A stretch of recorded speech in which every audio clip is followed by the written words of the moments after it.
그래서 우리로 하여금 모여서 예배 드릴 수 있도록 도와주시고 또한 이 안에서 또한 말씀 상고할 수 있도록 도와주시는 애 감사드립니다. 늘 말씀을 우리 안에 모시고 우리가 주 안에 있다는 사실을 기억할 수 있도록 도와주시고 또한 그 가운데 주께서 부어주시는 참된 기쁨과 평화 안에 살 수 있는 저희들이 될 수 있도록 주께서 함께하여 주시옵소서. 오늘 이 말씀을 따라 또한 주님을 다시 한번 바라볼 수 있도록 도와주시고 또한 주님께서 우리에게 생명 주심을 다시 한번 깨달을 수 있는 귀한 시간 될 수 있도록 인도하여 주시길 바라오며 주 예수 그리스도 이름으로 기도드렸습니다. 아멘.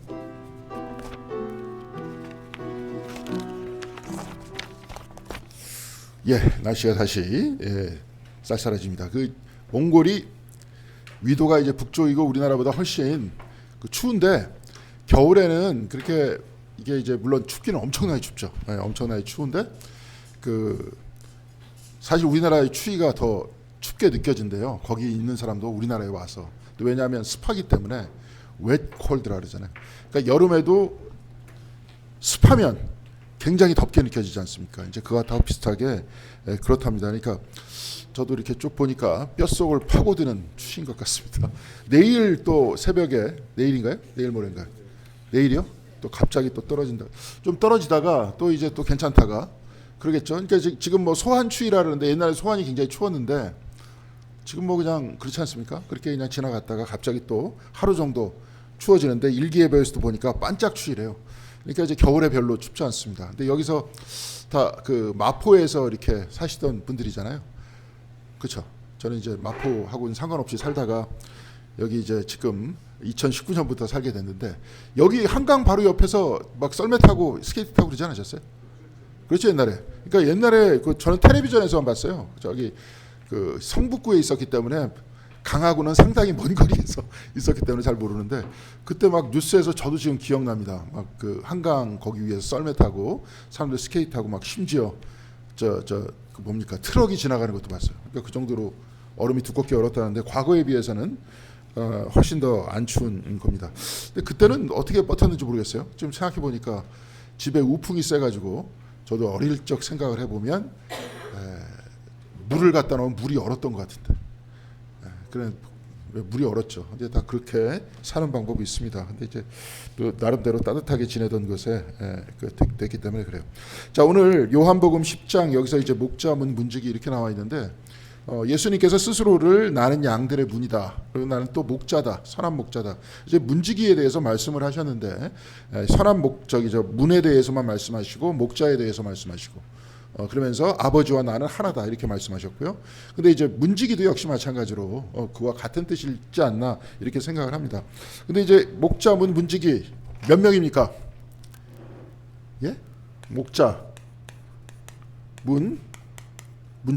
문지기는 거의 얘기를 안 합니다. 근데 목자랑 같은 말이에요. 왜 목자랑 같은 말이냐면 과거에 여기서도 이제 제가 써놨습니다. 문이 있었는데 나무 문이 있었겠죠. 우리나라는 이제 양을 별로 안 키우니까 우리 문화 안에서는 와닿지 않습니다. 잘. 근데 이제 제가 영국에 있을 때 그 우리 동네에도 그랬었어요. 그 사람 숫자보다 양 숫자가 더 많았던 것 같아요. 그러니까 이제 새벽쯤 되면 좀 조용해지면 막 비슷해요. 양하고 염소하고 우는 게 소하고도 비슷합니다. 매 그러는 소리가 들립니다. 근데 들리는데 거기서는 이제 그 길거리 지나가다가 양 치고 돌아다니고 막 이제 이런 것들 있었기 때문에 가끔 그 목자들이 목자라 그러면 뭐라 그럴까요? 요즘엔 목자라 그러면 좀 이상한데 하여튼 양을 치는 사람들이 옆에 지나가면 차가 멈춰 섰습니다. 완전히 깡촌이었기 때문에 제가 있었던 곳은 그러니까 랭캐스터라는 도시가 이렇게 좀 큰 도시가 아니고 작은 도시였는데 거기서 20분 동안 고속도로로 깡촌으로 더 들어갑니다. 그 깡촌에서 살았고 제 딸애가 거기서 초등학교를 다녔는데 개교 이래로 동양인이 처음이었대요. 동양이 처음은 1880년대에 세워진 초등학교였는데 개교 이래로 초등학교 처음이래요. 동양인이. 그러니까 아예 그냥 저를 볼 때 낯선 사람으로 보니까 되게 잘해주더라고요. 손님처럼. 아예 없으면 한국 사람이. 어중간하게 있으면 차별을 받는데 아예 없으니까 그렇더라고요. 근데 이제 거기서 이렇게 쭉 보면 몰이하는 것도 한번 봤고요. 개가 몰이하는 것도 봤고 사람이 이렇게 몰이하는 것도 봤는데 나중에 이제 바깥에 있기도 하지만 우리 안으로 들어갑니다. 근데 대부분 이제 문이 있죠 거기에. 요즘에는 쇠문인데 과거에는 나무 문이었대요. 나무 문이었어가지고 문으로 이렇게 쑥 들어가요. 근데 이제 문이 없을 경우가 있단 말이에요. 문이 없을 경우. 그럼 목자는 잠을 자는데 어디에서 자면 문에서 잤대요.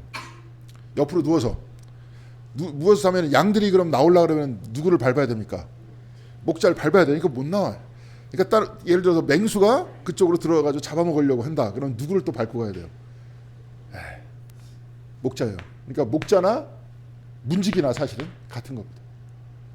목자, 문지기 셋이면서 같아요. 좀 뭘 이야기하려고 그런 것 같습니까? 여기서 예? 삼위일체를 이 성경에서는 이야기하고 있는지 모르겠지만 왜냐하면 삼위일체라고 구체적인 용어가 사용된 것은 니케아 종교회의라고 400년 그러니까 AD 421년인가요? 그때 처음으로 삼위일체가 공식적인 그 교리로 성립이 됐습니다. 그러니까 성경책 안에서는 비슷하게 묘사는 하는데 이야기는 나와 있잖아요. 근데 이제 거기에 대해서 신학적으로 이야기를 할 때는 뭐냐면 어떤 그 이야기가 있냐면 신학적인 얘기를 먼저 하겠습니다.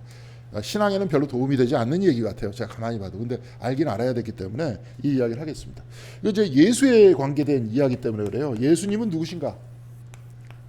예수님은 하나님이신가 사람인가? 아버지라 그랬는데 하나님 그러니까 예를 들어서 예수께서는 하나님의 아들이라 그러셨는데 아들과 아버지는 동일한 본질인가? 우리가 이제 아들을 낳았어요. 여기 다 뭐 저는 딸밖에 없지만 낳았는데 사람을 낳았어요. 낳는데 나와 걔가 동일한 본질인가 아니면 다른 본질인가? 동일해요, 달라요? 사람은 똑같잖아요. 사람이 사람을 낳으면 누굽니까? 개입니까? 사람입니까? 사람이잖아요. 이거 동일 본질이잖아요. 하나님이 아들이 있다. 그러면 동일해요? 달라요? 네? 달라요? 같다고 봐야죠. 근데 그럼 이제 하나님 부인은 누굽니까? 잘 몰라요. 자, 그래서 예수님을 가지고 동일 본질이라는 쪽하고 다른 본질이라는 쪽하고 있어요.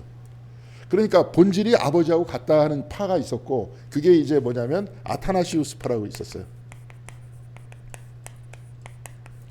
예수님과 동일한 본질이 아니라 다른 본질이다. 이게 뭐냐면 아리우스라는 사람이 있었어요. 예. 근데 이런 사람들도 다 성경 안에서 모범이 돼요. 태초에 말씀이 있었다. 말씀이 없었다가 생겨난 거 아니에요.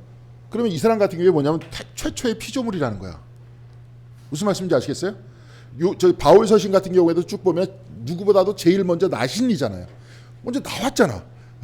그러니까 다르다는 거예요. 이 사람은. 그리고 아타나시우스 같은 경우에는 뭐예요? 같다는 거예요. 하나님에 의해서 나왔으니까 같다는 거예요. 무슨 말씀인지 아시겠죠? 그럼 우리도 나왔잖아요. 그러니까 이런 게 복잡하다니까. 교리 따지면 처음에는 우리가 이야기하면서 하나님으로부터 와서 하나님께로 가고 우리는 구원을 얻고 이렇게 커다랗게 제가 쭉 이야기를 해주면은 그 은혜롭습니다 이렇게 쭉 얘기하는데 강론으로 들어가기 시작하다 보면은 머리가 복잡해지는 거예요. 그래서 학문이 있는 거예요. 예술도 마찬가지. 그러니까 예를 들어서 문학도 마찬가지 아닙니까? 이게 쭉 소나이 같은 거를 쭉 읽으면 굉장히 감동이 되죠. 뭐 한강 작가의 글을 쭉 읽는다든지. 근데 거기서 이 사람이 어떤 생각과 어떤 사고를 가지고 거기서 가지고 왔고 뭐 어쩌고저쩌고 따지기 시작하면 복잡해집니까? 복잡해지지 않습니까? 사람이 빈머리에서 어떻게 나와요? 다 영향을 받아서 나온 거지. 그렇죠? 근데 이제 우리가 가지고 있는 우리나라의 교육의 문제점은 뭐냐면 전체적으로 먼저 이렇게 딱 조망을 하지 않고 강론서부터 이렇게 따지기 시작하더라고요. 그러니까 내용이 뭔지 몰라요. 옛날에도 그래서 한번 말씀드렸지만 어떻게 연대에서 조한혜정 교수인가? 근데 그 사람이 어떤 애가 딱 올라가지고 소나기를 자기가 제일 처음 읽고 막 울었다는 거야. 근데 소나기가 중학교 때 그 교과서에 있나요? 고등학교 때 있나요? 하여튼 기억이 안 나는데 분명 있었어요. 그죠? 있었는데 좀 이제 이렇게 되니까 작년하고 재작년하고 그때 있었나? 재작년에 있었었나? 잘 기억이 안 나죠. 5년 전 일인지 작년 일인지 잘 왔다리 갔다리 하기 때문에 그게 중학교 때 있었는지 고등학교 때 있었는지 잘 모르겠지만 하여튼 있었습니다. 근데 그 학교 다닐 때 배웠었던 거잖아요. 근데 걔가 다 본 다음에 이걸 읽고 울었다는 거야. 그러니까 왜 어떻게 읽었냐 그러니까 울었냐 그러니까 걔 얘기는 처음부터까지 쭉 읽은 적이 처음이었다는 거예요. 그럼 어떻게 읽었어요 그때까지? 막 줄긋고 무슨 뭐 은유법 시기법 해가지고 여기서부터 무슨 법 그건 나중에 알아야 될 이야기잖아요. 먼저 한번 다 읽고 구체적으로 그러면 이 황순원이 소나기를 어디에서 어떻게 영향을 받고 무슨 문법적인 기초를 가지고 어떻게 구성을 했는지 그건 나중에 읽어야 될 건데 그리고 또 별로 알아도 인생에 도움이 되지 않습니다. 문학가나 도움이 되는 거지. 근데 보통 우리와 같이 평범한 사람들은 읽고 감동을 받으면 되는 거 아닙니까? 감동 받으라고 쓴 거 아니에요. 그죠? 아닌가? 예, 그런 거잖아요. 그러니까 이제 우리도 삼위일체도 마찬가지입니다. 강론으로 따지기 시작하다 보니까 예수님께서 동일 본질이냐, 다른 본질이냐, 헤테로우시아냐, 호모우시아냐 이게 이제 그 히라버인데 히라버를 그걸 가지고 싸웠는데 문제는 논쟁만 하면 되는데 파들이 생겼어요. 요파가 생겼고 요파가 생겼는데 우리나라도 얼마 전에 이렇게 쭉 보니까 어떤 사람이 이제 당파 싸움 얘기하면서 뭐 노론이 있고 막 있잖아요.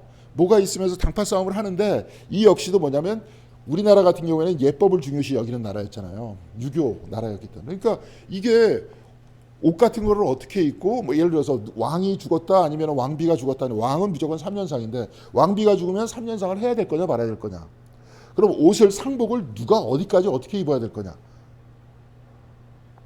그게 이제 그 사람들한테 목숨 거는 얘기들이었던 거예요. 근데 목숨 거는 얘기였는데 그렇게 논쟁만 하고 서로 토론해갖고 잘 합의를 하면 좋은데 문제가 되는 게 뭐냐면 파가 생겼다는 거예요. 파가 생기면 어떻게 됩니까? 나와 다른 사람들을 싫어하게 돼요. 저쪽 바깥에 있는 사람들. 그래갖고 이 둘이 굉장히 싫어하게 됐던 거죠. 이 양쪽 파들이. 그래가지고 결국은 막 싸우게 되니까 니케아 종교회의를 열어가지고 결국 우리가 합의를 하자. 어떻게 할 것이냐. 그래가지고 거기서 결론적으로 나왔던 게 아리우스파가 아니고 아타나시우스파가 정통이 된 겁니다. 그러니까 신학을 공부하거나 역사를 공부했던 사람들 같은 경우에 쭉 보면 아니 이 삼위일체라는 게 결국은 거수로 결정을 했구나. 네? 거수로 결정한 거예요. 그래서 왕이 결정을 해갖고 왕이 칙령을 내렸기 때문에 사람들이 거기에다 따랐기 때문에 이 삼위일체에 대해서 의문을 가지고 있는 거죠. 그럼 이 삼위일체의 교리를 우리가 가지고 있어야 되느냐 말아야 되느냐 어떻게 해야 될 것 같습니까? 예? 그러니까 저것만 보면은 아주 은혜롭지 못합니다. 그러니까 제가 좀 아까 은혜롭지 못한 얘기를 하겠다라고 이야기를 했던 겁니다. 근데 이런 이야기하고는 상관없이 삼위일체가 아타나시우스 파에 의해서 들어오면서 기독교의 정통으로 되기 시작하면서 교회의 역사 속에서는 삼위일체를 어떻게 받아들였냐 이게 중요한 겁니다. 그러니까 이런 형태의 정치적인 논쟁을 가지고 이야기했던 게 아니라 사람들은 성서 안에서 나와 있었던 이야기들을 바라보면서 삼위일체를 다시 읽기 시작했던 거예요. 제가 볼 때는 그것이 훨씬 탁월한 이야기인 것 같습니다. 톨스토이가 여러분들 혹시 그런 책 보셨어요? 사람은 무엇으로 사는가 해가지고 톨스토이 민화집 해가지고 쭉 나와 있는 게 있죠. 나와 있는 게 있습니다. 옛날에도 많이 번역이 돼 나왔는데 저 얼마 전에 톨스토이 탄생 200주년인가 뭐 어쩌고 해가지고 저쪽 그 서울 역사박물관 있죠. 그쪽에 톨스토이 전을 했었던 적이 있어요. 그러면서 거기에 또 맞춰가지고 굉장히 기획전 같은 것들이 많이 나왔습니다. 특별히 이제 톨스토이 그 민화집 같은 그 책을 영어에서 번역한 게 아니라 직접 러시아어에서 번역해가지고 책이 나오기도 했습니다. 근데 그 사람이 이렇게 쭉 나오면서 뭐 이거 계속 켜야 되겠죠, 그죠? 이것 때문에 약간 졸리신 것 같은데 시끄럽기도 해요? 꺼요? 잠깐 껐다가 이따 켜죠. 예. 근데 쭉 했는데 이제 톨스토이가 그 책을 쭉 쓰면서 여러분들이 아마 거기서도 몇 개 목사님들도 설교 때 은혜로운 말씀이니까 인용하시기도 하고 여기서 또 책 좋아하시는 분은 그걸 읽어보시기도 하시고 그랬었을 것 같아요. 근데 그게 내용이 어떤 내용이냐면 톨스토이가 자기가 쓴 작품이라는 것보다 러시아에서 민화로 있었던 것들을 워낙 글을 잘 쓰는 사람이었기 때문에 모아가지고 다시 각색을 한 거예요. 그래서 톨스토이가 가지고 있는 생각은 뭐냐면 신학자들이라든지 성직자들이 가지고 있었던 신앙 체계가 아니라 평범한 사람들이 가지고 있었던 신앙의 얘기들을 모아보자 해가지고 모았더니 굉장히 은혜로운 말씀이 된 거예요. 오히려 그 사람들의 얘기가. 그러니까 신앙은 바로 저기 있다. 그래서 동방종교에 있었던 이야기들을 버리고 나름대로의 평범한 사람들이 성경을 이해하고 삶을 살아나갔던 방식에 따라서 교회를 개혁하려고 그랬어요. 근데 되게 재밌는 게 그 러시아 같은 경우에는 이렇게 종교 개혁이 톨스토이하고 비슷한 그 시대에 활동했던 문학가가 누구였습니까? 또 유명한 사람 있잖아요. 톨스토이는 좀 밝고 문체가 화려한데 좀 어두운 사람 도스토옙스키가 있었잖아요. 근데 그 사람도 그렇고 톨스토이도 그렇고 그리고 또 저기 솔로비오프라고 그 사람도 나름대로의 신학자였는데 굉장히 문학가다운 신학자가 하나 있었어요. 근데 그 사람이 굉장히 나름대로 그 동방교회에서는 영향력이 있었던 사람이었기 때문에 이 사람이 신학에 관계된 강의를 열었었는데 생페테스부르크에서. 근데 그때 참여했던 사람이 뭐 러시아의 문학가들이 참여했어요. 그러면서 동방교회의 주류들을 비판을 하면서 새로운 종교개혁을 불러일으키려고 했었습니다. 이제 그러다가 러시아에서 일어나지 못했던 이유가 뭐 때문에 못 일어났을 것 같아요. 1917년에 러시아 혁명이 일어났습니다. 그러면서 그냥 없어진 거예요. 근데 만약에 러시아의 역사 그대로 쭉 이어져 왔더라면 러시아에선 동방종교에서 나온 종교개혁이 일어났을지도 몰라요. 그러니까 이 사람들이 똑같이 비슷하죠. 루터가 얘기했을 때, 루터가 종교개혁을 딱 일으켰었을 때 어떻게 했었습니까? 제일 먼저 했었던 작업이 뭐예요? 네? 성경 번역이었잖아요. 성경 번역. 그래서 그때 유일하게 성경이 있었던 곳이 어디였었냐면 교황청에만 성경이 있었어요. 그것도 신약 성경 전체가 라틴어로 번역되어 있는 것이 교황청에 하나 있었어요. 그러니까 사람들이 성경책을 안 읽었어요. 그리고 루터 같은 경우에 그럼 성경책을 어떻게 읽었느냐? 이런 사람들도 부분적으로 읽었습니다. 전체적으로 통째로 안 읽었어요. 그러니까 여기서 제가 몇 번 말씀드리지만 여기 계신 분들이 오히려 그때 당시에 있는 사람들보다 성서에 대한 지식이 더 많을지도 몰라요. 지금 쭉 읽고 있잖아요, 지금 계속. 근데 그렇게 못 읽었어요, 그때는. 그리고 읽어봤자 자기 언어가 없었고 라틴어로 성경을 읽었기 때문에 모르는 사람은 못 읽는 거예요. 수도사들이 다 물론 공부를 하긴 하지만 그렇게 유창하게 합니까? 지금도 저도 벌써 이게 못된 버릇이 생겼습니다.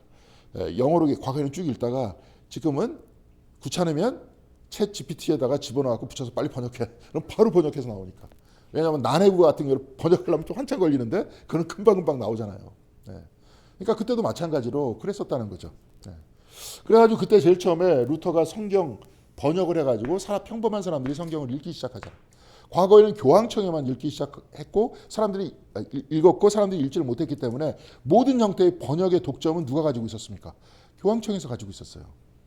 그러니까 성경을 이렇게 번역하면 그냥 그렇게 번역한다고 믿었단 말이에요. 근데 이때부터 사람들이 성경을 읽기 시작하잖아요. 그렇죠? 전 종교개혁이래. 삼위일체도 역시 마찬가지로 그 시각 안에서 봐야 된다 하는 쪽입니다. 무슨 말씀인지 아시겠죠? 자, 예를 들어서 어거스틴 같은 경우에 삼위일체다 이렇게 쭉 얘기할 때는 뭐라고 얘기했냐면 고백록에서 그런 얘기를 해요. 삼위일체를 자꾸 이해하려고 하면은 미친다. 미친다는 거예요. 왜 미칩니까? 그렇죠. 셋이 하나고 하나가 셋이라는 게 말이 됩니까? 이게 특별히 그때 당시에 논리는 아리스토텔레스가 가지고 있었던 가장 기본적인 논리가 그때 당시에 학문적 세계관을 지배하고 있었습니다. A는 A이고 A는 not A가 아니라는 거예요. 이거면 이거고 저거면 저거야. 3은 3이고 하나는 하나예요. 그게 이들이 가지고 있었던 논리였던 거예요. 그렇기 때문에 3이면서 하나라니까 믿어집니까? 안 믿어집니까? 안 믿어져요. 그러니까 어거스틴 같은 경우에는 이해하려고 하지 말고 그냥 받아들여라 이런 이야기를 했었습니다. 이렇게 이해했던 거예요. 여기서 계셨던 분들도 아마 그러지 않았습니까? 제가 우리 교회 와서 2020년인가요? 저쪽 장로님들 진급할 때 뭐 받으시죠, 그죠? 여기 다 고생들 하신 것 같은데 이게 뭐 전통이 있는 것 같아요. 마포 지방에서는 다들 이렇게 좀 갈구는 것 같다는 느낌이 좀 많이 듭니다. 중구 영산 지방에서는 갈구지를 않았던 것 같은데 여기서는 말이라도 어떤 분이 제가 이렇게 그 기독교 역사를 한국 기독교 역사를 가르쳤어요. 그분이 저쪽 교회 어디야? 로켓 발사대 같이 생긴 교회 있잖아요. 저쪽 저 축구장 있는 데 있는 쪽 교회. 저 축구장, 저 월드컵 경기장 있는 쪽에 앞에 있는 그 교회 있잖아요. 무기상이 세워졌다는 교회. 열린교회 거기서 장로님으로 추천을 받으신 분인데 그 연대 교수님이셨어요. 쭉 읽다가 굉장히 사람이 밝아. 그래서 막 이렇게 막 하니까 공부하기를 또 좋아하는 사람이니까 같이 막 읽으면서 얘기하니까 재밌어 하잖아요. 그러니까 서로 막 웃으면서 재밌게 잘했어요. 그래서 이제 한국 역사 딱 한 다음에 나중에 그 시간 끝난 다음에 그 인터뷰를 하는데 좀 아까 수업이 어땠습니까? 딱 얘기하니까 그분이 밝으신 분이라 그랬잖아요. 솔직하신 분이고. 그래서 재밌었다 그러니까 갑자기 목사님 한 분이 옷깃을 여미면서 여기서 떨리는 자세로 앉아 있어야 될 이 자리에서 재밌다가 무슨 소리냐? 그러니까 나도 옆에서 깜짝 놀라가지고 이렇게 예? 옷깃을 여며야 되는데 옷깃을. 하여튼 목회자 권위가 거기서 나오는지 그러니까 또 가만히 있더라고요. 본인은 혼자 있고 목사 여러분이니까 가만히 있어야지 어떻게 합니까? 괜히 거기서 뭐라 그럴 수도 없고. 하여튼 뭐 그런 그 저희 과거에 그 기억이 있습니다. 근데 제가 볼 때는 그렇게 위에서 막 이렇게 하는 것보다 여기서 이제 자유롭게 성경책을 읽어가면서 거기서 이해하는 과정 속에서 지금 여기서도 봐봐요. 목자, 문지기 이렇게 얘기가 나오고 좀 이따가 우리가 볼 겁니다. 예수님께서 나와 아버지는 하나라 그랬어요. 그래서 예수님께서 그래요. 특히 요한복음 같은 경우에 나중에 제자들을 딱 불러 모으신 다음에 갑자기 숨을 쉬어. 그러면서 뭐라 그러십니까? 부활하신 다음에 성령을 받으라 그래요. 그러니까 사도행전 같은 경우에는 성령이 어떻게 오느냐? 사람들이 갑자기 한 곳에 모여 있는데 하늘에서 불이 이렇게 쭉 내려온 다음에 각 사람의 머리 위에 임했다 그랬어요. 그게 성령이 임하는 방식이에요. 근데 요한복음에서 갑자기 숨을 쉬어요. 그럼 둘 중에 어떤 게 진짜입니까? 예수님께서 주신 거예요? 하늘에서 내려온 겁니까? 이게 신학이 그래서 웃긴 거예요. 이게 신학이 이거 두 가지 다 포함해야 돼요. 완전히 다른 전통 안에서 다른 이야기와 다른 각도에서 나왔었던 이야기를 하나로 논리를 구성을 해야 됩니다. 둘 중에 어느 게 맞다는 게 아니라 둘 다 맞다 그래야 돼요. 둘 다 성경에 있기 때문에. 이제 둘 다 논리적으로 설명을 해야 됩니다. 그러니까 이제 이런 것들이 좀 복잡해요. 근데 여하튼 제가 이야기하고 싶은 거는 뭐냐면 삼위일체를 그래서 동방교회에서는 어떻게 이해했느냐면 이것이 이제 또 웨슬리의 전통 안에 들어오기도 했습니다. 또 이제 그 나중에 그것도 교회사도 이렇게 쭉 같이 읽어보면 재밌을 거예요. 근데 그 영국 교회사 같은 경우는 좀 특이합니다. 영국 교회사는 대륙의 교회, 서방 교회의 영향을 받았다기보다는 동방 교회의 영향을 많이 받았습니다. 그렇기 때문에 웨슬리의 영성 안에서 동방 교회의 영성이 많고, 그래서 아마 창조 영성을 얘기할 때 감리교인들이 편안한 거예요. 왜냐하면 비슷하기 때문에. 그래서 웨슬리 같은 경우에 그 안에 마카리우스라는 동방교회 수도사의 이야기도 있고, 동방교회 같은 경우 특별히 금욕 같은 수도 생활을 중시 여기기 때문에 웨슬리가 메소디스트가 원래 무슨 뜻입니까?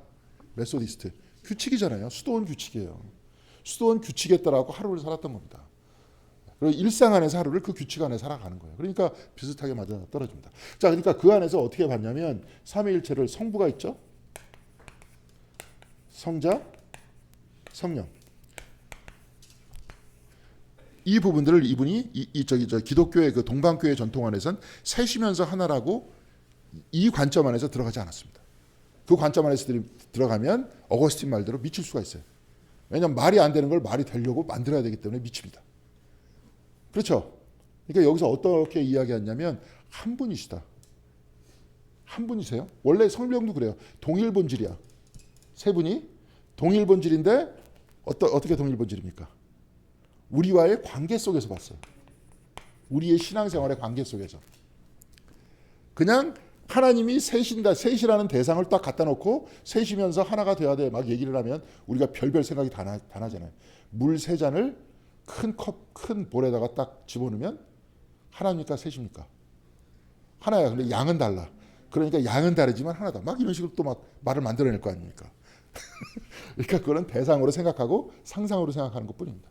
자, 그러면 어떻게 하느냐? 성부 하나님께서는 성경책 안에서는 어떤 기능을 가지고 있습니까? 네? 태초에 하나님이 천지를 창조하셨다. 자, 성자의 기능은 어떤 기능입니까? 예? 예수 그리스도의 십자가의 피로 우리가 구원을 입었다. 성령은 깨닫게 하신다. 예를 들어서. 네. 그럼 어떻게 받아들였냐면 성령께서 깨닫게 하셔서 창조주 하나님과 구원자 그리스도를 알게 하셨다. 그래서 구원자 그리스도께서는 우리의 모범이 되시고 창조주 하나님께서는 우리의 목적이 되시고, 그렇죠?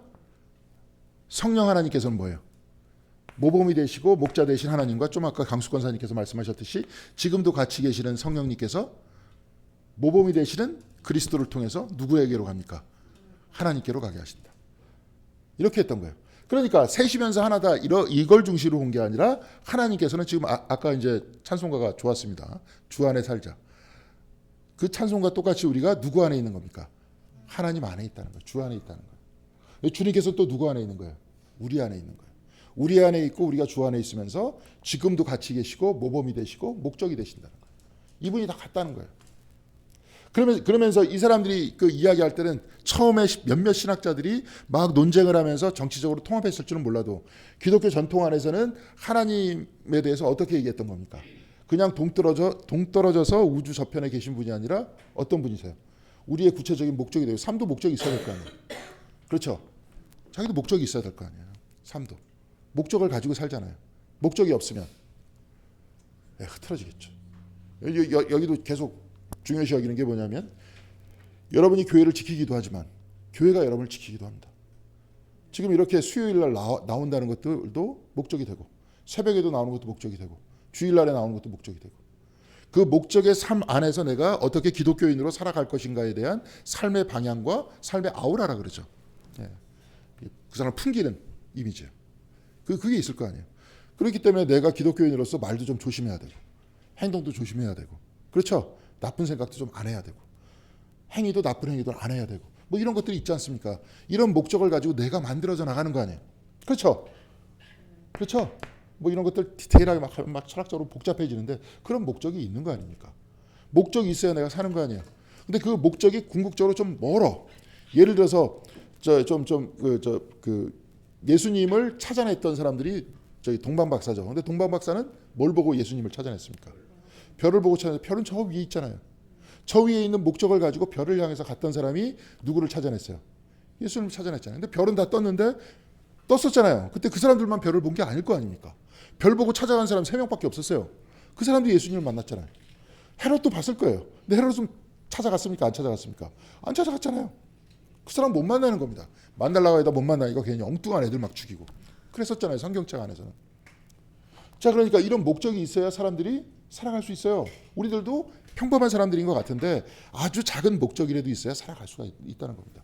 근데 그 목적을 살아가게끔 하시는 존재는 누구예요? 성령님께서 우리를 이끌고 가세요. 그리고 거기서 그 목적에 구체적으로 목적을 이루는 방식을 보여주시는 분은 또 누구예요? 그리스도예요. 다 이런 식으로 다 연결되어 있다는 거예요. 삶 속에서. 좀 더 구체적으로 이야기를 하면 나중에 성경에서 이제 조금 머리가 성경 말씀만 봐도 머리를 좀 복잡하게 여러분들 만들어 드리겠습니다. 태초에 하나님께서 천지를 창조하실 때 하나님께서 뭘로 창조하셨습니까? 말씀이에요. 근데 요한복음에서 말씀을 뭐라 그래요? 말씀이 누구예요? 그리스도. 자, 그러니까 성자 되신 그리스도께서는 갑자기 유대 땅에서 뿅 하고 나타나신 거예요? 아니면 태초부터 있었어요? 태초부터 있었던 거 아니에요? 그렇죠? 사람의 코에다가 생명을 딱 부었어요. 그거를 히브리어로는 루아라 그런다 그랬습니다. 루아흐가 뭐라 그랬어요? 원래 원형적인 성령이에요. 생명이에요. 하나님의. 그러면 성령도 애초부터 있었어요? 없었어요? 있었죠. 기능적으로 따로 떨어뜨려 놓고 본 것 뿐이에요. 다 있어요. 말씀은 곧 하나님이시라 그랬고 우리도 숨을 쉬면 어떻게 됩니까? 죽죠. 살아있다 살아있지 못하다를 표시하는 건 뭐예요? 숨을 쉰다 안 쉰다 그 뜻이었잖아요. 자, 그러니까 뭡니까? 성령은 뭐예요? 하나님의 본질이잖아요. 그러니까 이렇게 다 연결되어 있잖아요.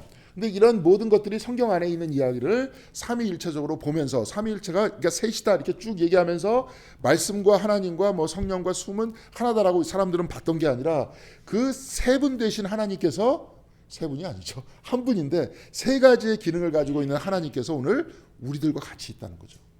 우리가 숨을 쉬는 것도 성령 하나님께서 부어주셨고 내가 숨 쉬는 그 현상 자체가 어떤 거라는 겁니까? 하나님이 호흡하시는 과정이라는 거 아니에요. 나만 호흡하십니까? 아니면 저기 여러분들 뒤에 나무가 있습니다. 나무에도 호흡하십니까? 마찬가지잖아요. 다.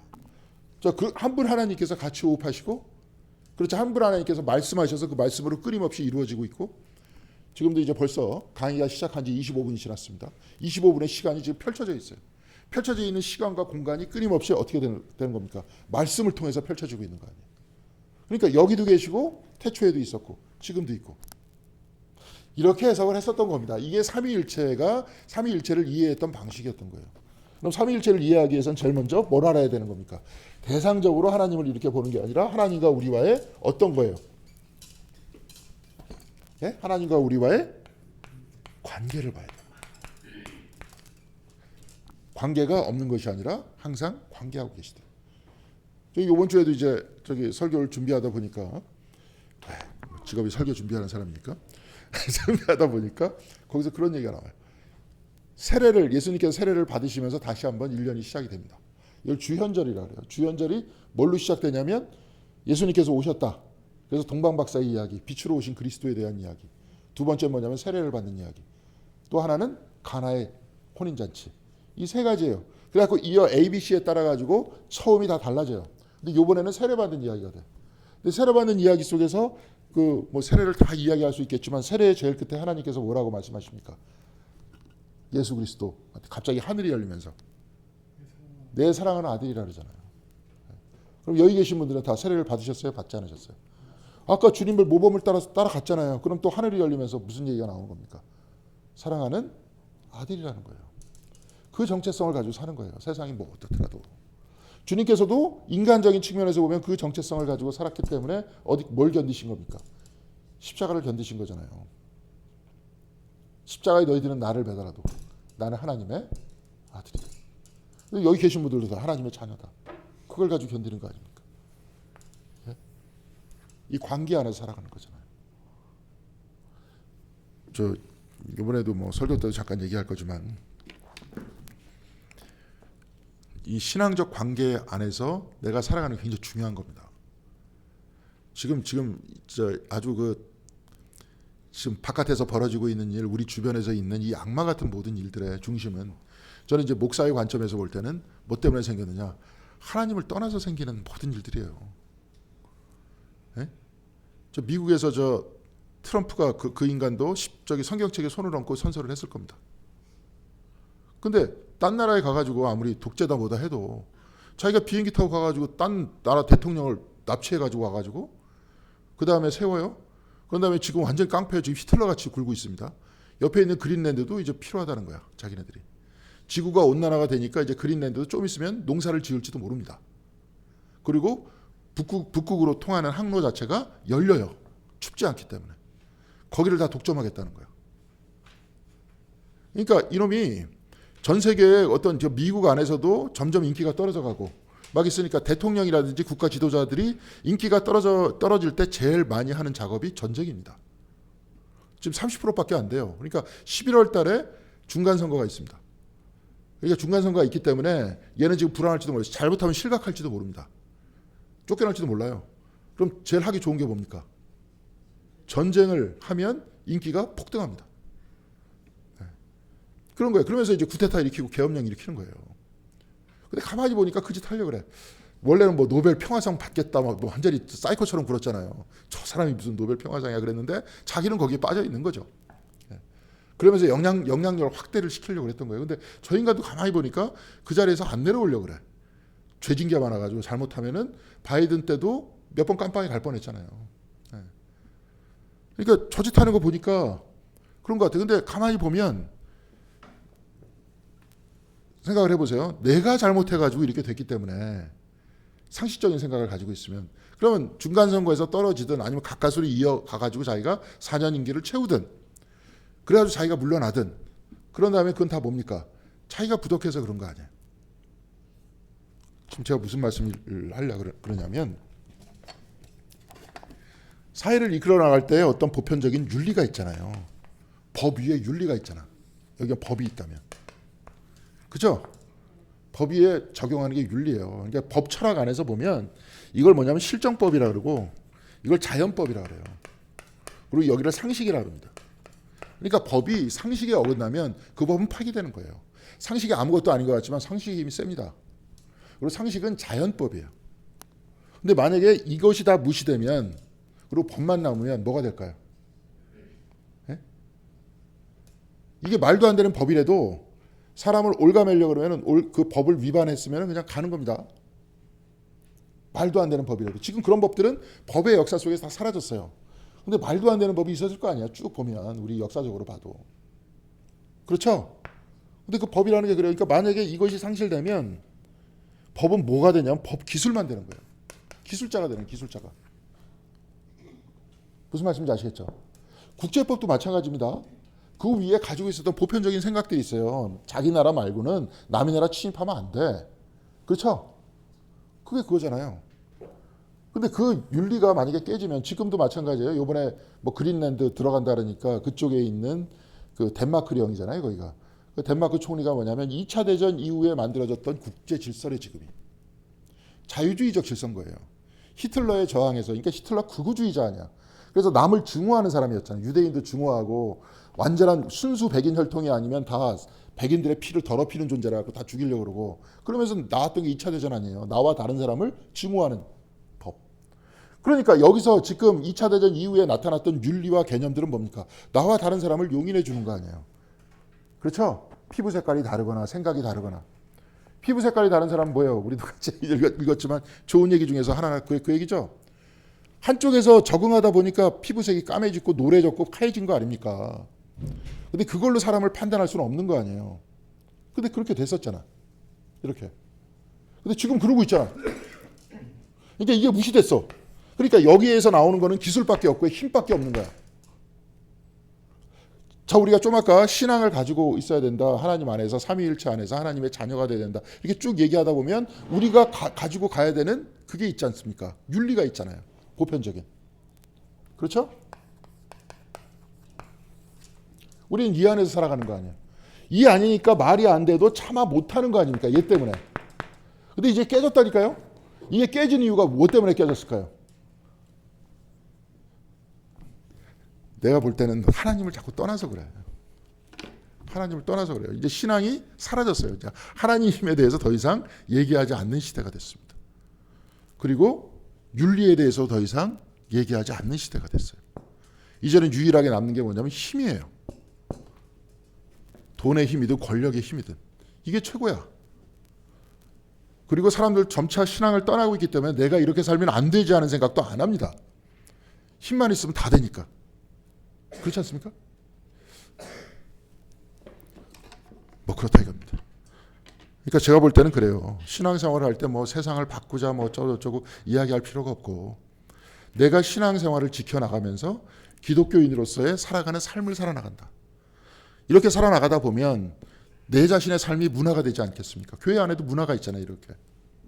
근데 만약에 교회 안에서도 지금도 뭐 서서히 그런 일도 발생을 하지만 큰 교회 같은 경우에, 우리 교회는 안 그럽니다. 근데 이제 예를 들어서 뭐 돈 있고 힘 있고 그런 사람 장로로 세운다. 그다음에 교회 안에서의 모든 질서는 뭐가 됩니까? 사랑과 봉사와 윤리가 그 사람들의 어떤 삶이 됩니까? 아니면 돈이 됩니까? 근데 그러잖아요, 지금. 정독교회도 그랬었어. 뭐 어디 중견기업 사장이니까 뭐 일주일에 한 번밖에 안 나오는데도 그냥 장로 세워요. 돈 있으니까. 교회 그거 해야 된다고. 리모델링 해야 된다고. 그러면 사람들 다 알아요. 교회에서 계속 내내 있으면서 봉사하고 신앙 좋은 사람들이 장로가 되느냐, 아니면 돈 많은 사람이 장로가 되느냐.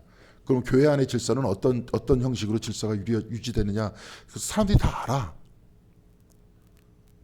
그러다 보니까 사람들한테 최고가 되는 거는 돈 많이 벌게 하고 권력을 갖게 해달라. 그럼 교회 밖이나 교회 안에서도 대우를 받으니까. 그러면 종교 자체가 그런 식으로 해체되는 거 아니에요. 그렇죠.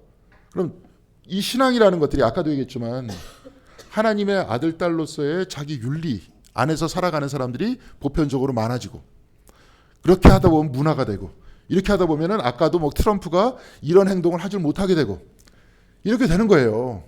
그런 사람이 많아지면.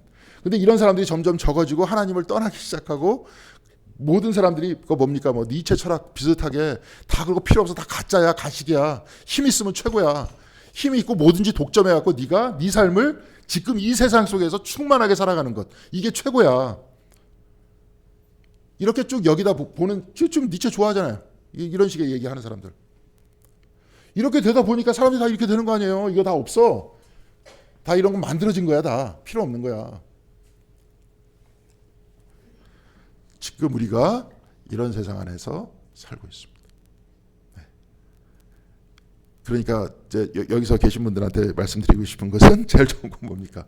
자기 자신의 신앙을 잘 지키고 겸손하게 살아가고 주님과 더불어 살아가고, 기독교인이니까 하지 말아야 될 행동을 하지 말고 차마 하지 못할 것을 하지 말고, 이런 것들을 지켜나가는 가장 소박한 삶 자체도 아무것도 아닌 것 같아도 대단히 소중한 것이다 하는 것들을 알고, 그러니까 이런 문화가 좀 지켜줬으면 좋겠다. 한국이라는 사회가 버텨나갈 수 있는 힘은 그래요. 나중에 막 이게 커지다 보면 그냥 각자 도생의 사회가 되는 겁니다. 저는 이렇게 생각을 합니다. 자, 제 생각이 아니고 이게 맞는 것 같아요. 그래서 저번 주에도 무슨 책을 선물을 한번 받았는데 우리 백장로님의 형님이신 백영서 선생님께서 창비에서 나온 생태에 관계된 책을 선물을 해주셨습니다. 근데 그 책에서 내용이 뭐냐면 우리는 커다란 서사가 필요하대. 한마디로 서사가 뭐냐면 이야기예요. 우리는 거대한 이야기 속에서 우리가 있다 하는 서사가 우리가 이 서사를 어떻게 만들 거냐, 이야기를 어떻게 만들 거냐. 이 이야기를 저 우주와 그렇죠? 우주와 이 생태 안에 있어서의 책임을 지는 우리의 서사가 없고 개인의 이야기, 자기가 당장 편안한 이야기만이 그러한 이야기들만이 우리를 지배하고 있기 때문에 뭐 드라마를 보든지 뭘 보든지 다 그런 거 아니에요. 내가 혼자 뭐 이득되고 내가 이기고 뭐 이런 서사가 나를 지배하고 있기 때문에 결국은 그런 서사를 가지고는 우리가 살아나갈 수 없다. 거대한 서사가 필요하다. 이런 이야기인데 이러한 서사다 뭐 그런 사람 다 얘기하지만 우리는 어떤 책을 읽고 있습니까? 성경을 읽고 있잖아요. 우주 창조에 대한 이야기를 읽고 있지 않습니까? 구원에 대한 이야기를 읽고 있잖아요. 뭐 신앙을 떠나니까 자꾸 서사 이런 얘기하는 겁니다. 목사기 때문에 이런 얘기하는 겁니다. 그러니까 여러분들도 제가 가만히 보니까 신앙생활 잘하고 겸손히 살아나가는 것, 그래서 이것이 우리 주변의 보편적인 문화가 되는 것, 이거 하나도 굉장히 큰 일을 하고 있는 거다. 저는 그렇게 생각을 합니다. 근데 그리고 또 중요한 것은 이런 기독교가 이런 단순한 이야기, 아주 단순한 거잖아요. 사실 어떤 면에서 하나님과 더불어 같이 살고 하나님의 자녀로서 살아나간다. 이러한 이야기가 자꾸 무시가 되고 멍뚱하게 그냥 이걸 가지고 여기 있으면 성공한다. 아니면 이걸 가지고 남을 또 증오하는 이런 집단으로 바뀌어버리고, 이게 종교가 이렇게 뭐라 그럴까요? 기독교가 이렇게 타락을 하니까 이제는 다 이런 이야기만 힘 있으면 다 된다는 이야기가 되지 않습니까? 그러니까 지켜나가고 특별히 우리 교회도 그것만 지켜나가도 굉장히 큰 일을 하는 것이다 이렇게 생각합니다. 자, 삼위일체 목자문 문지기라 그랬는데 그 안에서 있는 이야기들 한번 쭉 읽어보고 뭐 내용은 그렇게 어렵지는 않습니다. 살펴보고 마칠 수 있도록 그렇게 하겠습니다. 10장 1절 같이 한 목소리 읽겠습니다. 내가 진정으로 너희에게 말한다. 양 우리에 들어갈 때 문으로 들어가지 아니하고 다른 데로 넘어 들어가는 사람은 도둑이요 강도다. 이거는 그냥 상식적이죠, 그렇죠? 예, 집주인이 아닌데 왜 어떻게 집으로 들어갑니까? 몰래 들어가야 되고 훔쳐야 되기 때문에 문을 넘어가야 된다는 거죠. 이건 비유를 얘기하는 거니까 있는 그대로 받으면 돼요. 근데 2절 같이 읽겠습니다. 그러나 문으로 들어가는 사람은 양들의 목자이다. 문이 있을 때 양들의 목자가 문 안으로 들어가죠. 우리들도 교회, 여러분들도 마찬가지죠. 우리 교회 아니면 들어가기가 좀 그렇지 않습니까? 네, 들어가기가 좀 찝찝하지 않습니까? 저도 신년 하루에 갔는데 문이 한 2개쯤 있는데 어느 문으로 들어가야 될지 잘 모르겠더라고요. 근데 하여튼 저도 그래요. 저도 막 좀 낯설고 막 이러는데 이게 문으로 들어가는 사람들이 양들의 목자래. 3절 같이 보겠습니다. 문지기는 목자에게 문을 열어주고 양들은 그의 목소리를 알아듣는다. 그리고 목자는 자기 양들의 이름을 하나하나 불러서 이끌고 들어간다. 지금 이제 여기서부터 비유로 쫙 얘기를 하는 거예요. 목자가 예수 그리스도라면 예수께서는 양들을 어떻게 한다는 거예요? 하나하나 이름을 불러서 데리고 들어간대. 그래서 모르겠어요. 진짜 양을 치는 사람들이 양의 이름을 지금 다 알고 양의 이름을 대는지는 잘 모르겠습니다. 근데 제가 좀 아까 말씀을 드렸듯이 문지기와 목자는 같은 걸 알았습니다. 그렇죠? 예, 문이 없을 때 목자가 어디서 산다 그랬어요? 문 앞에서 산다 그랬습니다. 그러니까 바로 그가 문지기이고 목자는 하나다라는 거예요. 이게 쭉 이야기를 하면서 비슷하게 삼위일체적으로 이야기를 끌고 나가고 있어요. 그러면서 7절에 쭉 또 얘기하다가 예수님께서 말씀하셨습니다. 이 비유에 대해서 구체적으로 말씀하시는 거예요. 같이 읽겠습니다. 예수께서 다시 말씀하셨다. 내가 진정으로 너희에게 말한다. 나는 양이 드나드는 문이다. 좀 아까는 뭐라 그랬습니까? 그 위에는 뭐라 그랬어요? 목자라 그랬어요? 문이라 그랬어요? 목자라 그랬어요. 지금 또 뭐라 그랬습니까? 문이라 그랬습니다. 목자가 문하고 같은 거예요? 다른 거예요? 여기서는 지금 같다 그러는 겁니다. 비유를 쭉 얘기하면서 목자 이꼴 뭐라 그랬어요?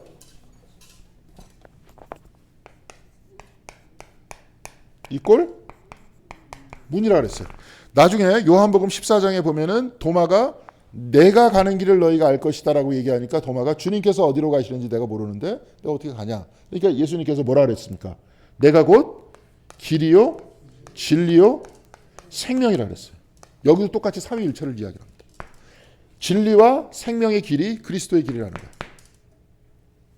근데 이제 옛날에 이제 교회 목사님들은 주로 이런 얘기를 잘했죠. 이제 예수 믿어야 구원받는다. 이런 이야기를 했던 겁니다. 근데 그것은 물론 이야기가 되긴 되지만 가장 밑에 얘기고, 진짜 어느 정도 이제 성경 공부를 했었던 분들은 어느 길로 가야 돼요? 예수를 따라 생명과 진리의 길을 걸어야 구원을 얻는 거죠. 바로 거기에 하나님이 계시다는 거예요. 무슨 말씀인지 아시겠죠? 그 길로 걸어 들어가야 된다는 거예요. 지금은 또 뭡니까? 목자가 이끄는 문으로 들어가야 된다는 겁니다. 딴 길로 가지 말라는 거예요. 근데 여기서는 좀 뉘앙스가 달라. 길과 진리와 생명이다라고 얘기할 때는 십자가를 지시기 바로 직전에 얘기를 하신 말씀이었고, 지금 이 이야기는 뭐냐면 다른 이들에 대한 비판도 들어가 있습니다. 근데 그 부분이 어떤 내용인지를 한번 살펴볼 수 있도록 그렇게 하겠습니다. 자, 8절에 보겠습니다. 같이 읽겠습니다. 나보다 먼저 온 사람은 다 도둑이요 강도이다. 그래서 양들이 그들의 말을 듣지 않았다. 여기서 위에서 이미 다 이야기를 했습니다. 도둑은 문으로 들어간다 그랬어요? 담 넘어 들어간다 그랬어요? 담 넘어 들어간다 그랬어요. 그러면서 도둑은 뭐냐면 양들의 이름을 알아요, 몰라요? 몰라요. 근데 예수님은 문으로 들어갔어요. 문으로 들어가면서 양들의 이름을 지금 다 알고 있다는 거예요. 거꾸로 여러분한테 우리들의 입장에서 딱 보면 우리들의 이름을 알고 있어요, 없어요? 우리들의 이름을 알고 있다는 거예요. 우리는 지금 교회 정문으로 들어왔어요. 들어오면서 주님의 말씀을 듣고 있습니다. 그렇기 때문에 그리스도와 지금 같이 걸어가고 있는 거예요. 근데 여기서는 다 도둑이요 강도라 그랬어요. 그러면서 그들이 누구냐? 그러면서 9절 같이 읽겠습니다. 나는 그 문이다. 누구든지 나를 통하여 들어오면 구원을 얻고 드나들면서 꼴을 얻을 것이다. 목자인 그리스도를 통해서 또 어디를 통과해야 돼요? 문을 통과해야 돼. 문이나 목자나 다 누구라 그랬습니까? 그리스도라 그랬어요. 아까 삼위일체 이야기한 것과 비슷한 얘기입니다. 이거예요. 아까 그 논리하고 비슷해요. 목자이면 목자고 문이면 문이지. 안 그래요?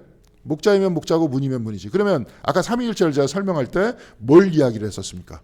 대상화 시키지 말고 어떻게 하라 그랬어요? 네, 계속 까먹으셔야 됩니다. 까먹으셔야 제가 또 얘기하죠. 또 쓰겠습니다. 관계라 그랬습니다. 누구와의 관계예요? 나와의 관계예요. 목자인 그리스도는 나와의 관계 속에서 목자입니다. 문이신 그리스도도 역시 마찬가지로 나와의 관계 속에서 문이세요. 그러니까 우리가 하나님께로 가기 위해서는 어떻게 해야 됩니까? 목자인 그리스도와 함께 그리스도를 통해서 그 길을 통해서 아버지께로 가는 거죠. 그런데 그 의미에서 목자이면서 문인 거예요. 근데 그냥 우리가 일상적인 상식으로 보고 대상화시켜서 목자 저기 있고 문 따로 있는데 어떻게 문하고 목자하고 같을 수가 있느냐 이렇게 보면은 어거스틴의 말대로 어떻게 되는 겁니까? 미치는 겁니다. 말이 안 되는 거예요. 근데 관계 속에서 봐야 된다는 겁니다. 아시겠죠? 자, 그러니까 그리스도께서 그렇게 이야기했어요. 그래서 문지기도 같다고 그렇게 이야기를 했습니다. 그렇게 얘기했는데 구원을 얻고 뭐 이렇게 쭉 이야기를 하는데 이제 제가 그 밑에서 얘기했습니다. 그거 한번 쭉 읽어보겠습니다. 주석같이 같이 읽겠습니다.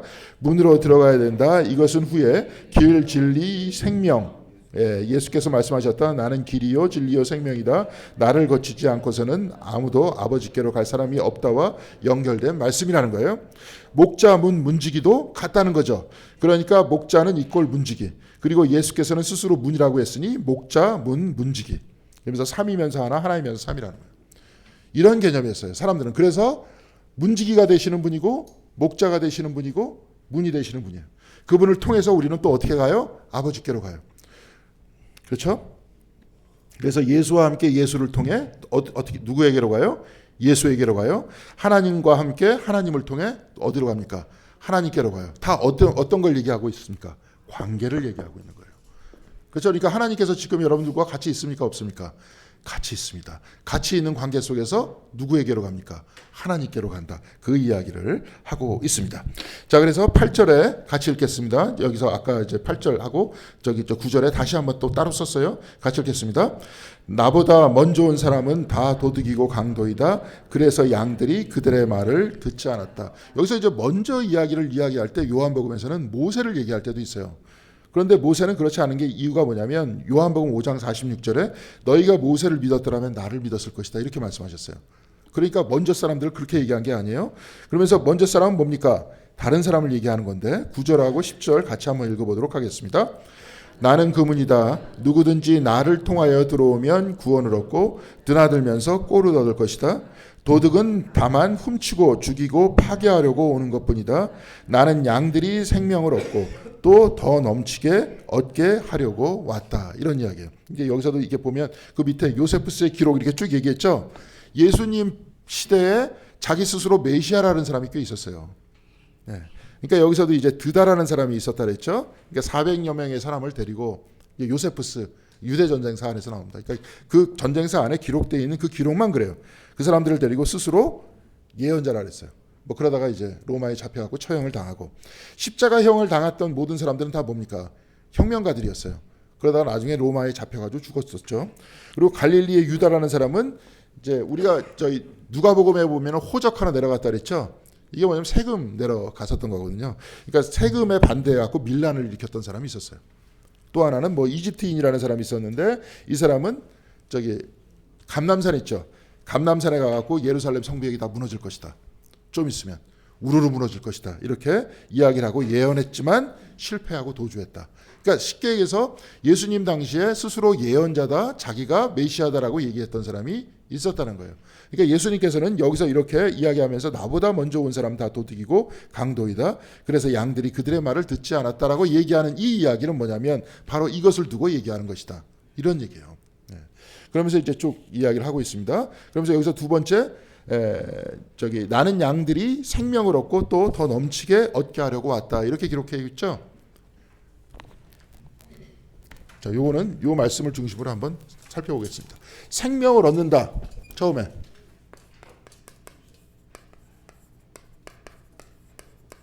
두 번째는 뭐 한다 그랬어요? 아, 또 춥대요? 또 지금 날씨가 많이 또 추워진 것 같아요.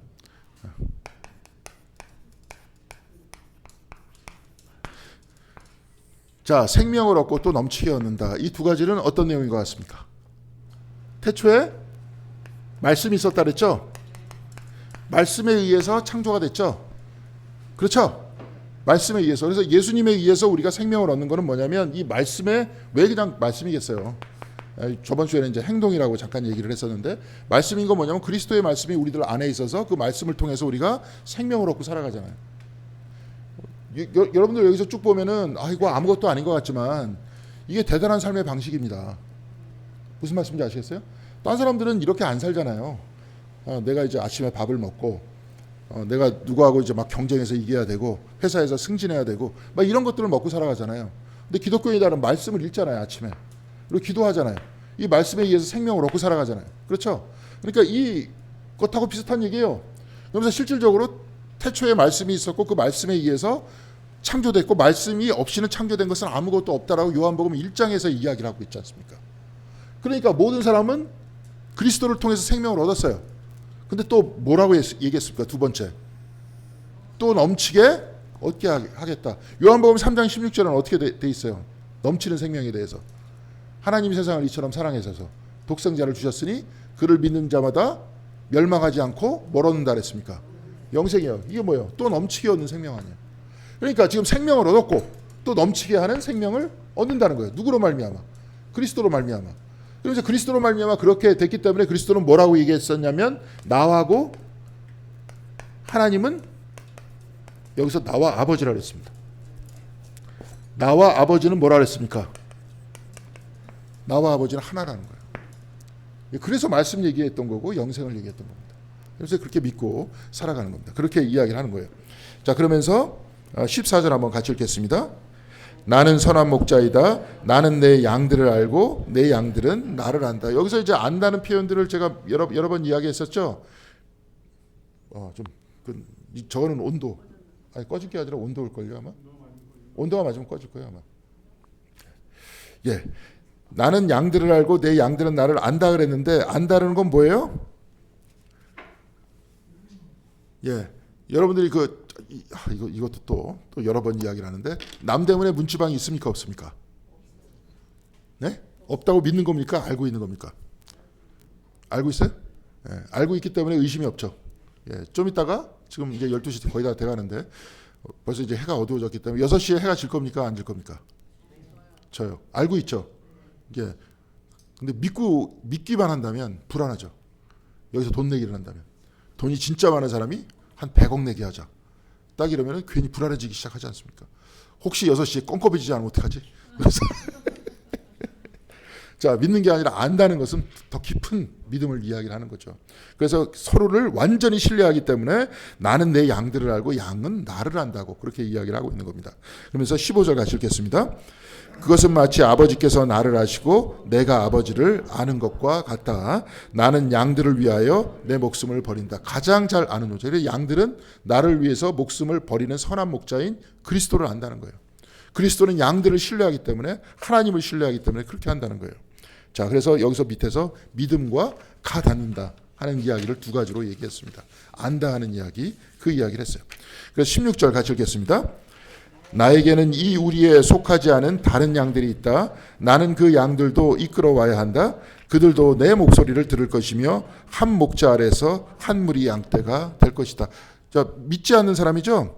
우리에 속하지 않는 사람은 뭡니까? 예수님을 믿지 않는 사람이에요. 제일 중요한 것은 뭐냐면 믿음이에요. 요한복음 안에서 믿음이 알므로 향해서 나아가는 거예요. 안다는 것. 믿음이 없이는 알지를 못해요. 예수님께서 먼저 이야기할 때 여러분들 그런 이야기하세요. 특히 요한복음에서 그런 얘기 많이 얘기합니다. 진실로 진실로 내가 너희들에게 이르노니 이런 이야기를 합니다. 근데 진실로 진실로가 뭔지 아세요? 진실이 뭔지 아세요 거기서? 아멘입니다. 그래서 히라워로 뭐냐면 아멘 아멘 레고소이라고 돼 있어요. 아멘 하고 들으라는 거예요. 주님의 말씀은 믿음을 가지고 그런 들으라는 거예요. 그 믿음을 가지고 안 믿어지는데 어떻게 합니까? 알 때까지 믿음을 가지고 들으라는 거예요. 그래서 저번에 이제 오히려 딴 사람들이 이제 기독교인은 아닌데 그 사람이 이렇게 책을 재밌게 쓴 책 중에서 하나가 그런 얘기예요. 왜 예수님 옆에 있는 무지랭이 어부들은 다 주님의 말씀을 알아들었는데 옆에서 배웠다고 얘기하는 율법사들이라든지 바리새인들은 예수님 말씀 못 알아들었을까? 왜 그랬을 것 같아요? 예, 그렇죠. 여기 썼잖아요. 믿음이 없기 때문에 믿지 않았기 때문에 안 받아들이는 겁니다. 그러니까 예수님하고 3년 주변에도 그 3년 내내 제자들도 옆에 있었고 바리새인하고 율법사들도 계속 옆에 있었어요. 근데 제자들은 예수님의 뜻을 받아들이는 사도가 되면서 나중에 교회의 기둥이 되고 이 사람들은 뭐예요? 계속 의심하면서 예수를 십자가에 못 박는 사람이 되잖아요. 그죠? 예, 그건 뭐 때문에 그렇습니까? 이게 없어서 그래요. 신뢰가 없어서 그래요. 신뢰가 지금도 마찬가지입니다. 제가 이렇게 이야기하는데 신뢰가 없다 그러면 마음을 닫아요. 그러니까 알게 됩니까? 안 알게 됩니까? 안 알게 됩니다. 네, 마찬가지입니다. 그래서 저도 이제 정동교회 있을 때도 그랬어요. 막 교회 어떤 장로 지금은 이제 거기 안 다니지만 한 양반이 그렇게 얘기하더라고. 또 교수가 와서 설교를 딱 하니까 뒤에 와서 에이 그거 가지고 막 그래서 내가 얘기를 하려고 그러다가 또 얘기하면 또 나가지고 또 못 살게 굴 것 같아서 얘기를 안 했는데 얘기하고 싶은 게 그래요. 그럼 당신한테 누가 얘기를 해야 아멘으로 받아들일 겁니까? 누가 얘기를 해야? 아마 예수님이 와서 얘기를 해도 에이 그럴 것 같아. 네? 그러니까 이게 굉장히 중요한 얘기예요.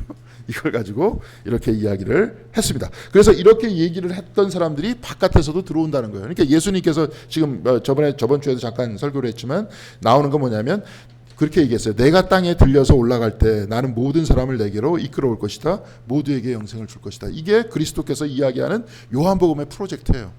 모든 사람이 구원을 얻을 때까지. 그리고 또 모든 사람이 구원을 얻기 위해서는 믿음으로써 그리스도의 가르침을 듣고 그를 따라서 알매 이르는 것. 그래서 알매 이르는 것이 여기서 끝나는 게 아니라 실천하게 되는 거예요. 좀 이따 이 얘기를 할 겁니다. 네. 그런 이야기를 합니다. 그러니까 이제 또 여기 와서 또 따지기 시작을 합니다. 저기 24절 같이 읽겠습니다. 그때 유대 사람들은 예수를 둘러싸고 말하였다. 당신은 언제까지 우리의 마음을 졸이게 하시렵니까?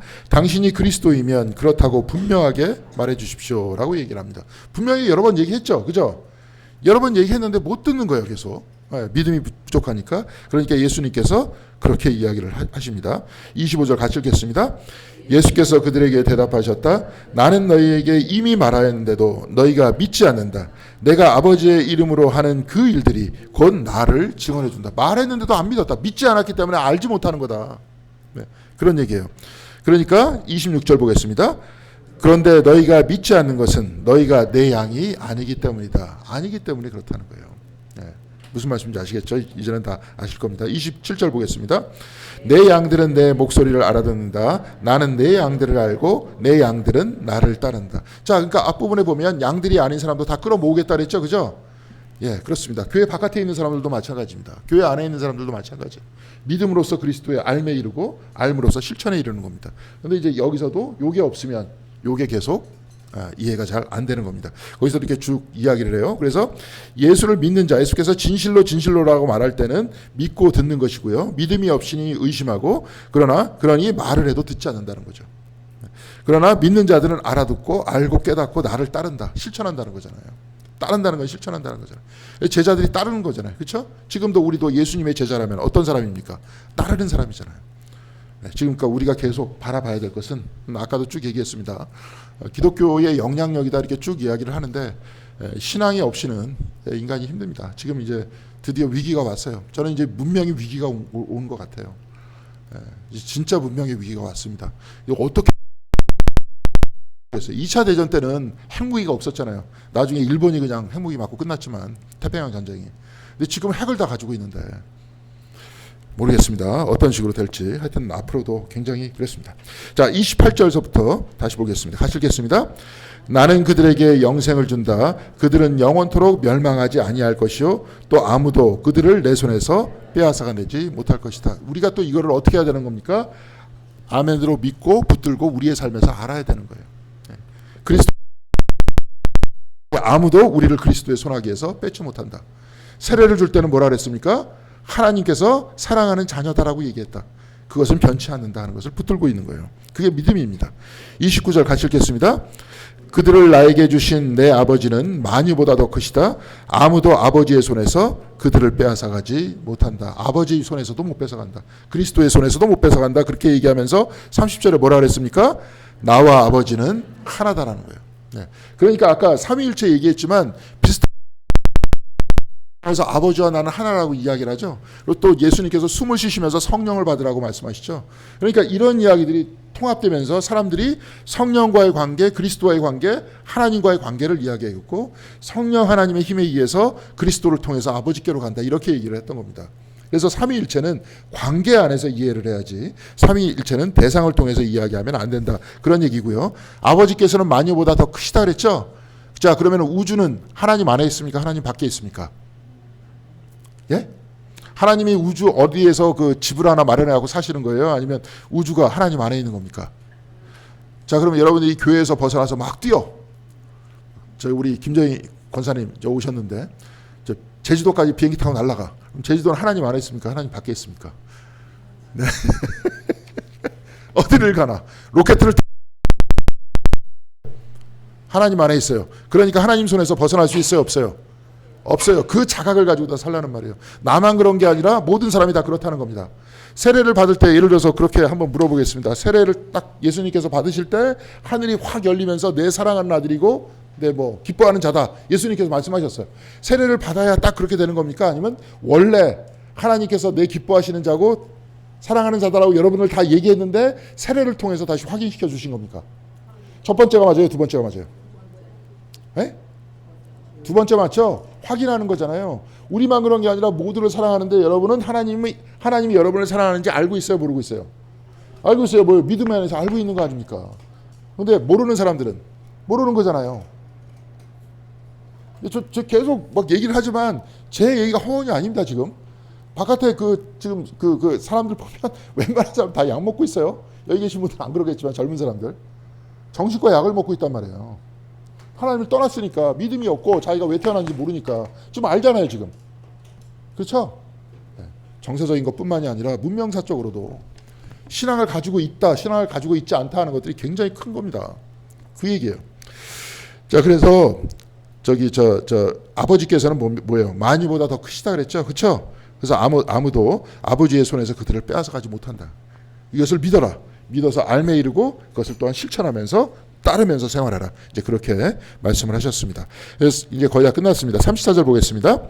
예수께서 그들에게 말씀하셨다. 너희의 율법에 내가 너희들의 신들이라 하였다 하는 말이 기록되어 있지 않느냐. 여기서 아버지와 나와 아버지 하나다 그러니까 사람들이 중간에 제가 뺐어요. 근데 돌로 쳐 죽이려고 그래요.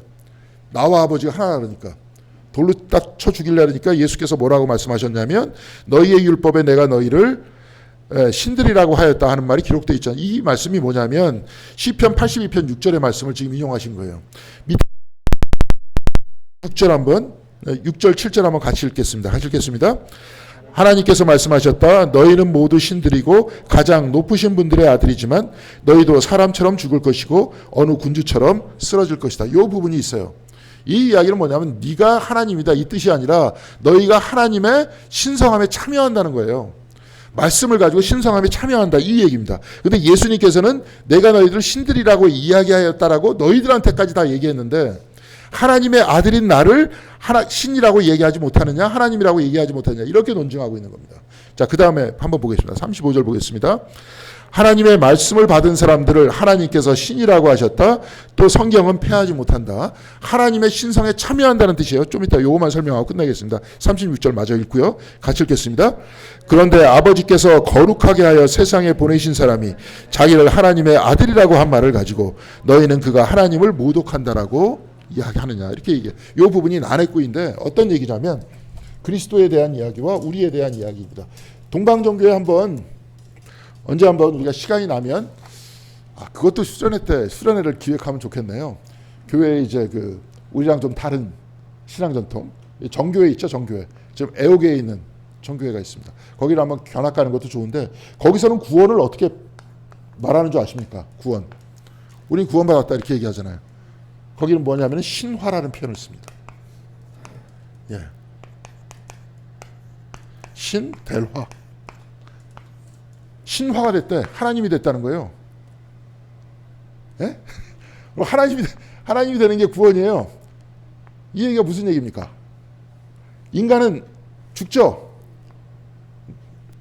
나는 죽잖아요. 좀 있다가. 근데 하나님은 죽습니까? 안 죽습니까? 안 죽어요. 신화라는 뜻이 뭐냐면 안 죽으시는 하나님에 참여한다는 뜻이에요. 그러니까 우리의 구원의 의미를 신화라는 언어로 바꾼 거예요. 이 이야기를 뭐냐면 데이피케이션이라는 표현을 쓰는데 웨슬리가 받았습니다. 웨슬리는 이걸 뭐라고 얘기했을까요? 성화로 받은 거예요. 무슨 말씀인지 아시겠습니까? 내가 하나님이 된다는 게 아니라 하나님의 거룩하심에 어떻게 한다는 거예요? 참여한다는 거예요. 그러니까 아까 믿음으로 인해서 알매 이르고 실천에 이른다 그랬죠. 바로 이 과정이 뭐예요? 하나님에게 참여하는 거예요. 그러니까 멸망이 없는 거예요. 이 세상 끝나요. 좀 있으면 끝납니다. 그러니까 그 가치를 가지고 살아나가. 그러면 하나님께서 온 세상을 사랑하듯이 우리도 어떻게 하는 겁니까? 세상을 사랑하면서 살아나가야 되는 거예요. 그런 가치와 윤리 안에서 아까 서사라 그랬지만 그 거대한 서사 안에서 살아나갔었어요. 옛날에. 미국이 지금 막 저렇게 난리를 치지만 옛날에는 그렇게 저렇게 하고 싶어도 못하는 척을 했었던 이유가 뭐냐면 그래도 우리나라에 선교사를 보내지 않았습니까? 그렇죠?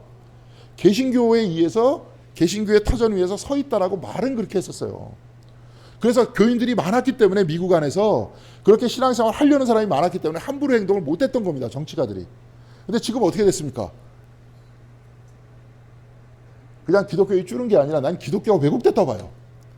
미국에 있는 근본주의는 뭐냐? 내가 부자가 돼야 돼.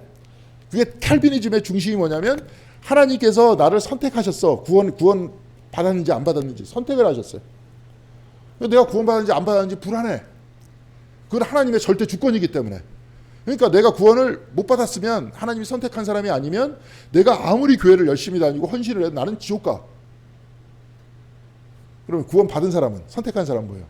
교회 안 다녀도 그렇게는 안 되겠죠. 제가 극단적인 논리적인 장난을 한 거지만 선택받은 사람이 그렇게 살겠습니까? 여하간에 근데 선택받았는지 안 받았는지 불안해. 근데 불안했는데 알 수 있는 근거가 뭐예요? 내가 알 수 있는 근거가 있어. 딱 하나 얘기했어. 칼빈이. 내가 부자가 되면 하나님께서 너를 선택하신 증거래요. 그러니까 왜 그런 얘기가 나왔냐면 캐톨릭이 지배할 때 프랑스에서 혁명이 일어났죠. 그 혁명은 누가 일으켰습니까? 귀족들이 아닌 귀족들의 저항에서 부르주아지들이 혁명을 일으켰거든. 그래서 자유의 혹시 여자 가슴 이렇게 드러내면서 그래서 프랑스 깃발 딱 하면서 그 프랑스 사람들을 선동하는 자유의 여신이라는 그 그림이 있어요. 가슴을 이렇게 드러낸. 근데 뒤에 총 들고 서 있는 사람이 뭐냐면 다 머리를 보면은 뭐냐면 부르주아지들이야. 머리에 이렇게 귀족은 아니고 평민인데 부자들이에요. 네? 근데 개신교가 쭉 나왔었을 때 누구의 힘을 빌렸냐면 캐톨릭은 귀족이었어요. 부르주아의 힘을 빌린 사람들이 개신교인이었단 말이에요. 그러니까 그 사람들한테 좋은 얘기를 해줘야 돼. 근데 그 사람 돈은 많잖아요. 귀족들은 가난할 수 있어요. 근데 부르주아지든 평민이지만 부자들이야. 그러니까 그때 얘기를 해주는 게 뭐냐면 너희들이 하나님에 의해서 구원받은 증거가 너희들의 삶 속에 있대요. 이걸 윤리적으로 받으면 열심히 일해서 부자 되라는 거죠. 그죠? 근면하게 살라는 소리예요. 어떤 면에서. 그렇죠? 근데 중요한 것은 웨슬리가 뭐라고 대고 얘기를 했냐면 날카로운 신학자니까. 그러면 가난한 사람은 이 땅에서도 생으로 고생하다가 죽어서는 또 어떻게 갑니까? 죽어서 어디 가는 거예요? 지옥 가는 거 아니에요? 여기서 생으로 고생하다가. 그러니까 웨슬리가 뭐라 그랬냐면 그런 하나님은 있어도 안 섬기겠다 그런 거예요. 이 캘비니즘이 미국으로 들어가면서 미국 그 파운딩 파더 중에 하나가 벤자민 플랭클린이라는 사람이 독실한 장로교회 가정에서 태어난 사람이에요. 그 사람이 어떻게 했냐면 시간표를 만들어 가지고 생활을 해. 시간표를 만들어서 생활하는 이유는 뭐냐면 시간표대로 내가 짝짝 살아야지 내가 부자가 되기 때문에. 그래야지 하나님의 구원을 받는다는 증거를 내가 확인할 수 있기 때문에. 근데 그렇게 하는 것까지는 좋아요. 그죠? 열심히 일한다는데. 그래서 술도 안 마시고 그냥 일주일에 주중에서 기도하고 경건하게 살면서 열심히 일하고 이게 나름대로의 개신교인의 윤리였던 거예요. 근데 나중에 이렇게 하다 보니까 사람들이 머리가 영악하다니까요. 본질상은 경건하게 살면서 부지런하게 일해. 그게 나쁜 거 없잖아요. 근데 나중에는 어떻게 되는 거예요? 돈만 많이 벌면 장땡이야. 물불 안 가리고. 그게 하나님께서 나를 선택해 주신 증거야. 그러니까 그 다음부터 메가처치가 나오기 시작하고 부자들을 축복하는 이야기가 나오기 시작하는 거예요. 이거는 성경에 기록되어 있는 얘기가 아니라 칼빈이 얘기한 얘기예요. 칼빈도 그 얘기하려고 했던 얘기도 아니야. 칼빈의 얘기를 왜곡한 얘기예요. 이게 기독교 주류가 됐어요. 미국에. 그렇게 되다 보니까 돈이 많으면 힘이 있으면 다 용서가 되는 거예요. 기독교가 타락했어. 타락하니까 지금 저렇게 쳐들어가도 아무 말도 안 하는 거예요. 말도 안 되는 행동을 해도. 옛날에는 그렇게 행동하는 사람들이, 그렇게 생각하는 사람이 그래도 성경을 읽고 그래도 그대로 살려고 하는 사람들이 꽤 있었던 거예요. 그럼 지금 우리 사회를 구원할 수 있는 힘이 어떤 거냐? 그래도 성경을 읽고 그대로 살려고 생각하는 그런 사람들이 있어야 되는 거예요. 그래야 함부로 행동을 못하는 겁니다. 힘을 가진 사람들이. 맞죠? 근데 하나님을 떠나게 됐을 때 문화권 안에서도 그런 사람들이 부족해져요. 힘이 약해져. 그러면 그 다음부터는 마음대로 하는 겁니다. 지금도 점점점 그런 세계로 바뀌고 있죠. 우리나라도. 힘 있으면 최고죠. 뭐. 지금 젊은 세대를 하는 게 그런 것 같아. 자꾸 나누자 뭐하자 그러니까 다 필요 없어. 돈만 있으면 되는데 왜 자꾸 그런 얘기를 해. 힘만 있으면 되는데. 자, 이제 그러지 말자 하는 얘기입니다. 제가 이 얘기를 하는 이유가 우리의 신앙생활도 역시 마찬가지로 제대로 합시다. 그리고 계속 얘기했지만 이 얘기하고 진짜 이 얘기 끝내겠습니다. 믿음에서 알무로 하고 실천으로 갑시다. 그리고 우리는 늘 하나님과의 관계 속에 있습니다. 그리고 우리는 이 땅 위에서 살아나가야 되는 그러한 삶은 하나님께서 물론 판단을 하시죠. 근데 하나님과 우리는 지금 동행하면서 가고 있다. 이 그리스도께서 우리에게 생명을 주시고 넘치게 주신다. 바로 그것을 우리는 믿고 붙들고 살아간다. 이제 이 이야기가 우리의 신앙생활이 돼야 될 것 같아요. 그리고 이러한 신앙생활을 우리가 살아나갈 때 우리한테도 미래가 있고 교회에도 미래가 있고 그리고 우리가 작은 공동체라도 이런 사람들이 많아질 때 한국 사회에도 희망이 있다 하는 것을 말씀을 드리고 싶습니다. 요즘은 살벌합니다. 저는 그냥 좀 이기적인 생각에 제가 죽기 전에는 전쟁이 좀 안 일어났으면 좋겠는데 안 일어나고 좀 평화스럽게 이렇게 쭉 했으면 좋겠는데 저런 가치가 보편적 가치가 돼서 전 세계가 저런 식으로 막 각자 도생의 시대가 되면 어떻게 될까? 살벌합니다. 그래서 우리는 여기에 대해서 힘있게 할 수 있는 거는 막 바깥에 하는 것보다도 열심히 신앙생활하고 열심히 이 가치대로 생활하고 혹시라도 주변에서 돈 있으면 최고고 권력 있으면 최고다 하는 사람의 입을 막게 그러지 마라. 그러면 큰일 난다 이 세상. 오늘 절대로 우리는 주님의 말씀을 지키겠고 그렇게 살아나가겠다. 그렇게 살아나가는 저와 여러분들이 다 되시기를 간절히 바라겠습니다. 자, 기도하시고 마치도록 하겠습니다. 하나님 감사합니다. 그리스도에 의해서 말씀에 의해서 우리가 생명을 얻었고 말씀과 동행하면서 아버지께로 가고 늘 하나님과 동행하면서 하나님과의 관계 속에서 살아나가는 이 말씀을 들었습니다. 특별히 세상은 지금 흉흉해지고 있습니다. 힘을 가진 자가 마음대로 행동을 하는 그러한 세상 안에서 우리가 살고 있고, 또한 그것이 세계에 전염되어서 또다시 어떻게 힘과 권력에 의해서 전쟁이 일어날지 모르는 불안한 삶 속에서 우리는 살아가고 있습니다. 그러나 이럴 때일수록 초대교회 성도님들이, 또한 그리스도를 따라갔었던 모든 제자들이 예수 그리스도의 말씀을 믿고 살아갔었던 그 삶을 기억할 수 있도록 주님께서 인도하여 주시옵시고, 그 삶 속에서 진정으로 하나님과 동행하면서 이 땅의 평화를 이루는 저희들의 삶이 될 수 있도록 인도하여 주시옵소서. 비록 우리가 힘이 없고 또한 약하지만 우리가 예수 그리스도의 말씀을 믿고 살아가고 그리스도의 사람으로서 살아가는 그 윤리적인 삶 속에서 바로 그 윤리적인 삶이 퍼져나가고 번져나갈 때 이 땅에 진정으로 평화가 온다는 사실을 우리가 굳건히 믿고 오늘도 열심으로 신앙생활을 해나갈 수 있는 저희들의 삶이 될 수 있도록 주께서 붙들어 주시옵소서. 추워지는 날씨 속에서 모든 성도님들 건강 주님께서 붙들어 주시옵시고, 또한 늘 그 어떤 상황 속에서도 하나님 나와 함께 계시고 하나님 내 안에 계시고 하나님 나를 이끌어 가시고 나에게 살라라고 명령하신 하나님께서 우리가 그 어떤 난관도 돌파해 가면서 그 어떤 힘든 삶 속에서도 그리스도와 함께 있다는 그 믿음 속에서 이 모든 일들을 넉넉히 이겨낼 수 있는 저희들의 삶이 될 수 있도록, 또한 우리 공동교회 전체 성도님들의 삶이 될 수 있도록 인도해 주시기를 바라오며 이 모든 말씀 우리 주 예수 그리스도 이름으로 기도드렸습니다. 아멘.